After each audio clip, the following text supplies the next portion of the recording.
Je vous salue au nom de notre Seigneur Jésus, la salutation le plus précieux, parce que tout ce qui est au nom de notre Seigneur Jésus-Christ, si nous le recevons par rapport à ce nom, le nom de Jésus-Christ, cela veut dire que ça nous amène tout ce qui est de Christ à nous.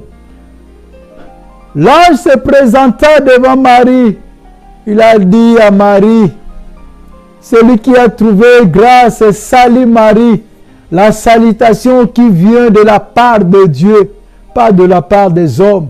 La salutation qui vient de Dieu. Je vous salue au nom de notre Seigneur Jésus-Christ.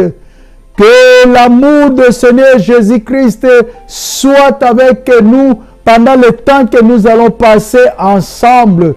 Pendant le temps que nous serons dans sa présence.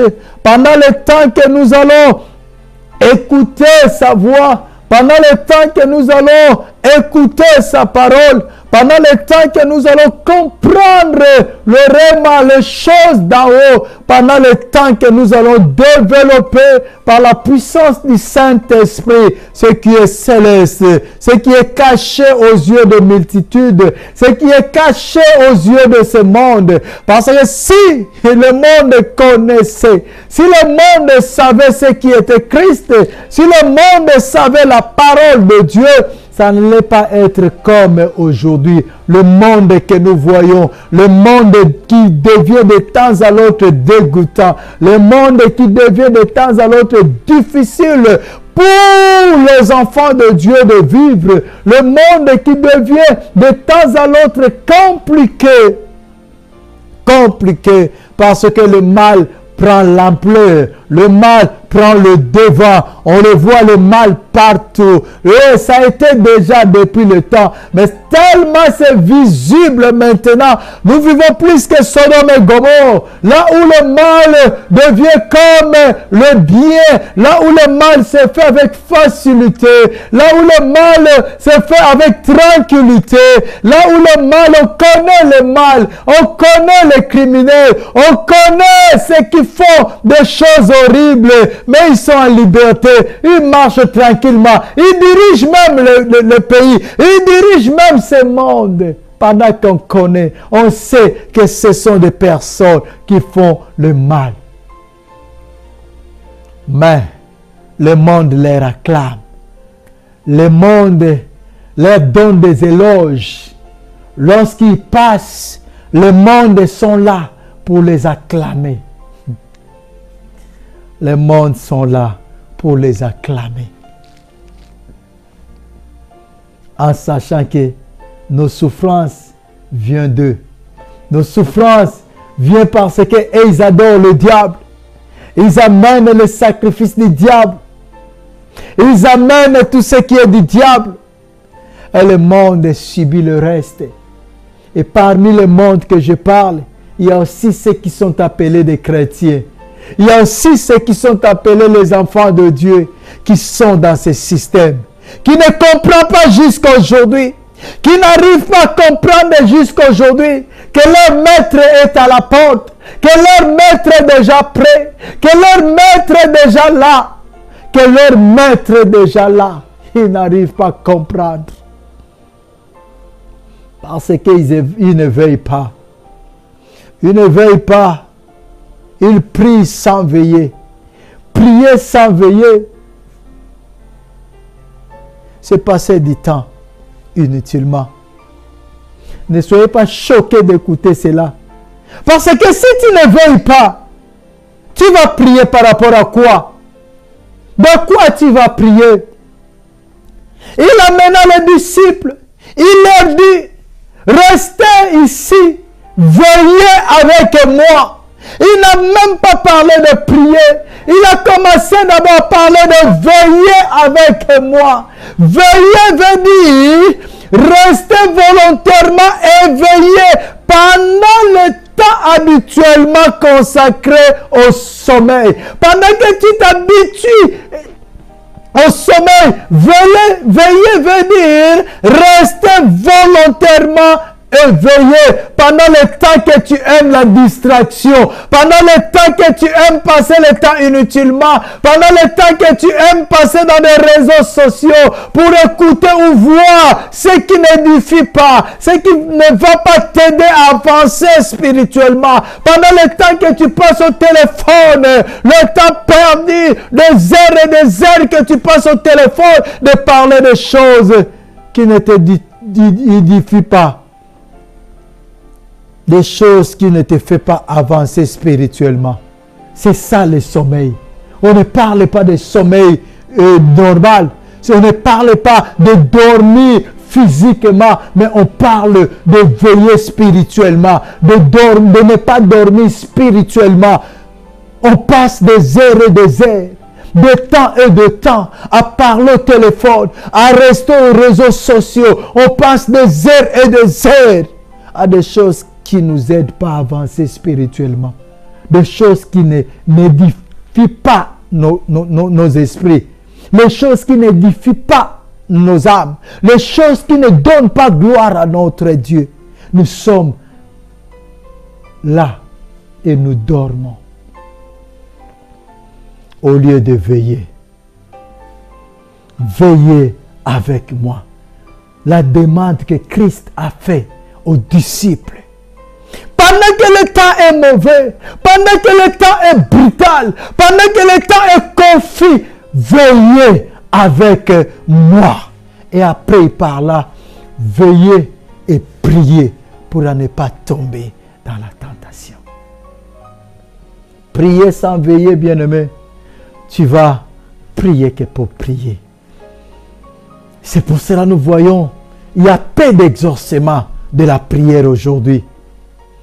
Oh, si je veux parler même de mon pays, c'est là que nous voyons les gens prient. Mais c'est là que nous voyons le massacre. C'est là que nous voyons des choses horribles. C'est là que nous voyons toutes sortes de mauvaises choses. Mais c'est l'endroit que les gens prient beaucoup. C'est les endroits que dans même avenue, tu peux voir 10 églises. Même avenue, tu peux voir 15 églises. Même avenue. Mais c'est là que le mal bat son plein. On massacre les gens tous les jours. Chaque seconde, on tue les gens plus que même les moustiques. Mais c'est là qu'il y a des grands serviteurs. C'est là qu'il y a des grandes églises. C'est là. Comment imaginer cela? Comment voir cela, bien-aimé? C'est là que les gens se mettent dans des jeûnes et prier. C'est là que les gens laissent même leur maison pour aller dans des montagnes prier. Mais c'est là que le sol boit du sang chaque seconde.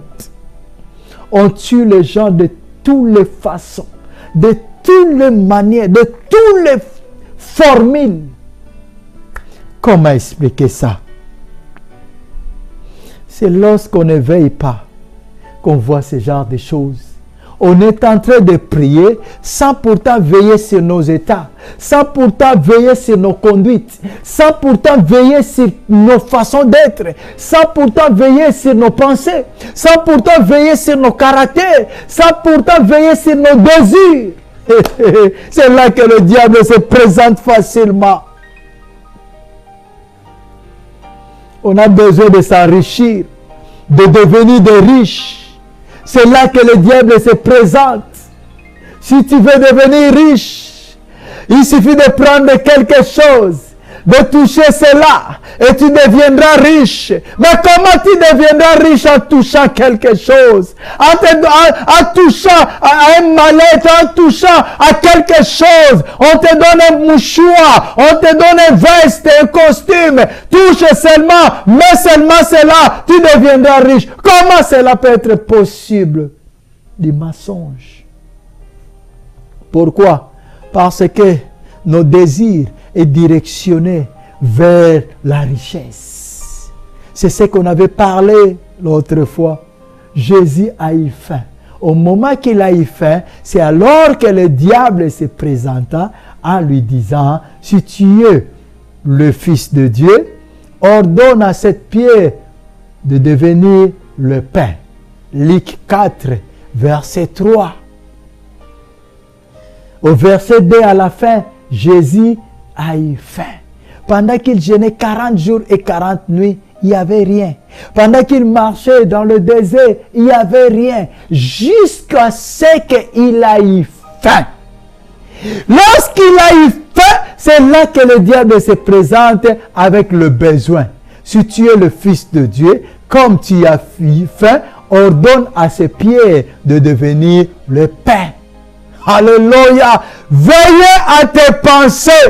J'avais promis que nous allons continuer. Veillez à tes désirs. Le désir est tellement vers le succès. Je veux devenir célèbre. Je veux que le monde entier me voie. Je veux que le monde entier m'écoute. Je veux que le monde entier me connaisse. Avec ce désir, le diable, tu ouvres la porte au diable. Tu ouvres toi-même la porte et le diable vient te présenter ce que tu as comme pensée, ce que tu as comme désir. Et il te dit, si tu veux devenir célèbre, il suffit de m'adorer. Il a dit à Jésus, tout ce monde m'appartient. Adore-moi et je te le donnerai. Beaucoup ont accepté d'adorer le diable pour devenir de célèbres. Et le diable donne des conditions. C'est pour cela que nous voyons même des serviteurs de Dieu homosexuels. Nous voyons des serviteurs de Dieu qui défendent la polygamie. Nous voyons les serviteurs de Dieu qui défendent le péché. Parce qu'ils n'ont pas veillé sur leurs pensées. Ils ont voulu devenir des célèbres. Et en acceptant l'offre du diable, au lieu de refuser comme Jésus, parce que Jésus avait refusé cela, l'offre que le diable faisait, Jésus a refusé cela. Et beaucoup, au lieu de faire comme Jésus, ils ont accepté parce que leur désir, c'est de devenir célèbre. Je veux être connu partout dans le monde. Je veux que mon nom soit cité partout dans le monde. Et le diable se présente avec l'offre. Adore-moi et je te donnerai le monde. Ils ont accepté. Ils commencent à adorer. C'est pour cela que nous voyons des grands dégâts, des choses horribles qui se font. Mais qui font ces choses? C'est ceux qui sont appelés le serviteur de Dieu. En vérité, ils ne servent plus Dieu. Ils servent le diable parce qu'ils ont adoré le diable. Parce que leur désir, c'était leur besoin, leur pensée était là. Je vais devenir célèbre et le diable présente l'offre. Veillez sur nos pensées, bien-aimés. Veillez sur nos pensées.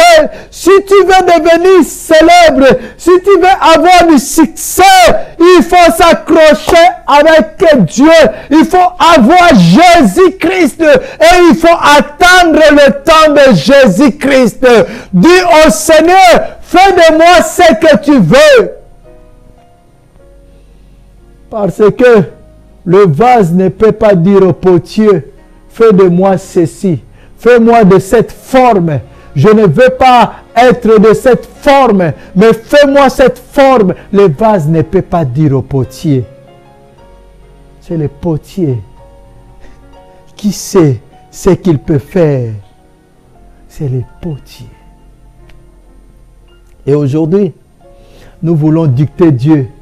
Moi, je veux être comme ça. Je veux avoir ceci et cela. Pour que les gens voient que tu es avec moi. Je veux avoir ceci et cela. Pour que les gens voient que tu es avec moi. Les gens ont plus besoin de signes externes. Comme Jésus disait. Lorsque les pharisiens sont venus, ils ont dit, si tu veux que nous puissions vraiment reconnaître que tu es le Fils de Dieu, fais un miracle. fais un signe. Ils avaient besoin de voir quelque chose d'externe. Ils avaient besoin peut-être que Jésus dise que le ciel tombe. Ils avaient besoin de signes externes. Jésus a dit, il n'y aura pas un autre signe. Il n'y aura pas un autre miracle. Si ce n'est ce que de Jonas, après 3 jours. Nous devons veiller, vraiment veiller, j'insiste. Parce que nos pensées peuvent attirer le diable vers nous. Nos pensées peuvent éloigner le diable loin de nous. Si nous disons, Maître, fais de moi ce que tu veux, que ta volonté soit faite dans ma vie, je vais marcher comme tu désires, je vais être ce que tu veux, je vais avoir ce que tu veux.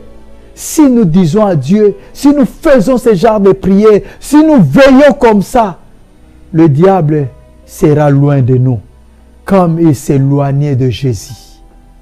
Il a tenté, il n'a pas réussi, et la Bible dit, il s'éloigna de Jésus. Parce qu'il n'avait pas réussi. Veillez, j'insiste, veillez sur nos pensées, c'est très important. Nous allons lire encore ce passage dans le livre de Matthieu 26. Matthieu 26, verset 6. Et nous allons comprendre comment, lorsqu'on laisse nos pensées, l'ennemi entre facilement.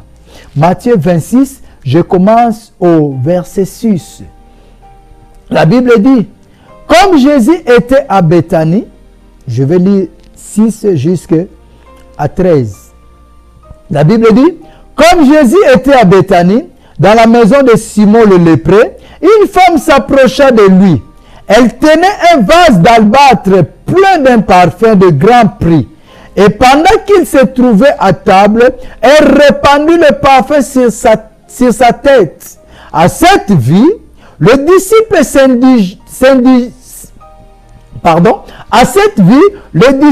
s'indignèrent et dirent, à quoi bon cette perte? On aurait pu vendre ce parfum très cher et à donner le prix aux pauvres. Jésus s'en aperçut et leur dit, pourquoi faites-vous de la peine à cette femme? Elle a accompli une bonne action à mon égard, car vous avez toujours le pauvre avec vous, mais moi, vous ne m'avez pas toujours. Et en répandant ce parfum sur mon corps, elle l'a fait pour ma sépulture. En vérité, je vous le dis, partout où cette bonne nouvelle sera prêchée, dans le monde entier, on racontera aussi en mémoire de cette femme ce qu'elle a fait. La parole du Seigneur. Lorsque nous ne contrôlons pas nos pensées, lorsque nous ne veillons pas sur nos pensées, même des bonnes choses, même des choses, ça a été écrit, il devait mourir, il savait cela. Jésus leur disait à chaque moment, mais lorsqu'on laisse nos pensées vagabonder, lorsque nous laissons nos pensées dans l'air, nous permettons à diable d'entrer. Et là, les choses spirituelles, nous commencerons à voir ça charnel. Les choses spirituelles, nous commencerons à traiter cela charnellement. Et ça fait le dégât. Ça fait entrer le diable. Ça fait opérer le diable tranquillement. Et à cause de ça, c'est parmi les choses, comme on dit, un goutte d'eau qui fait déborder le vase. Un goutte d'eau qui fait déborder le verre. À cause de ça, après ce passage, c'est là que Judas a eu la confirmation d'aller trahir Jésus. Ça a engendré la jalousie. Les disciples, au lieu de comprendre que c'était un acte spirituel, ils ont commencé à murmurer. Le disciple s'indignait. Il commence à dire, à quoi sert bon ce gâchis, cette perte. Pourquoi cette perte? On allait vendre ces parfums et donner le prix aux pauvres. Comme ils savaient que le Seigneur était pour les pauvres, pas les pauvres matériels. Parce que ça aussi, il faut bien comprendre. Il n'est pas venu pour enrichir les pauvres matériels, c'est-à-dire les pauvres en finance. Ceux qui étaient pauvres en finance deviendront des riches. Non, les pauvres en esprit. La Bible dit errer les pauvres en esprit. On parle des choses de l'esprit et non les choses charnelles. Tellement ils avaient mal compris la parole. Ils pensaient aux pauvres charnels. On allait vendre ces parfums, ils voyaient l'argent et donner cet argent aux pauvres. Et selon eux, Jésus est venu enrichir les pauvres matériellement. Or, il y avait des pauvres spirituels, les pauvres. Alléluia, que Dieu nous aide. Que Dieu nous aide, bien-aimés. Que Dieu nous aide à comprendre les choses. Être riche, cela ne veut pas dire que Dieu est avec toi. Être riche, pauvre, cela ne veut pas dire que Dieu est loin de toi. Non, bien-aimés. La pauvreté ou la richesse que la Bible parle, c'est d'abord spirituel. Tu peux être riche financièrement, mais tu es pauvre, malheureux spirituellement. Tu peux être pauvre matériellement, mais tu es riche spirituel. Souvenez-vous de la parabole de Lazare et les riches. Souvenons-nous de ça. L'homme pauvre, Lazare et le riche.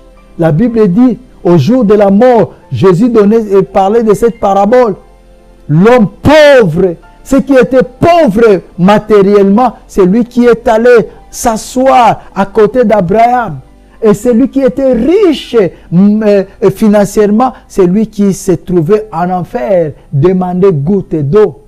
La richesse que la Bible parle, ce n'est pas la richesse matérielle, mais c'est d'abord la richesse spirituelle. C'est là que Jésus est venu pour les pauvres spirituels, les pauvres en esprit. Quel gâchis! Ils ont laissé leur vie. Ils ont ouvert la porte au diable. Ils ont laissé leurs pensées vagabonder. Quel gâchis! On allait prendre ces parfums, le vendre et donner l'argent aux pauvres. Pendant que celle qui a amené ce parfum n'était pas riche financièrement. C'était une femme pauvre.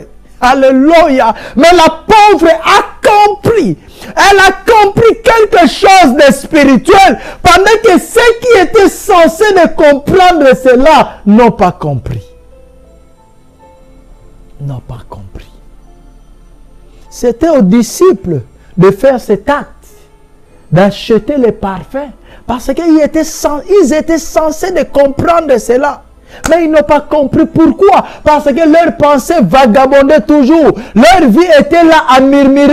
Leur vie était là à chercher qui sera grand, qui sera parmi nous, qui sera le plus grand. C'était leur vie. Ils passaient le temps inutilement. Veillez sur nos pensées, veillez sur nos esprits, veillez sur nos langages, veillez sur nos caractères, veillez sur nos cœurs. C'est très important, bien-aimés. Sinon, on va faire des années dans des églises. On va changer des églises. On va changer des églises, mais sans pourtant changer nos vies.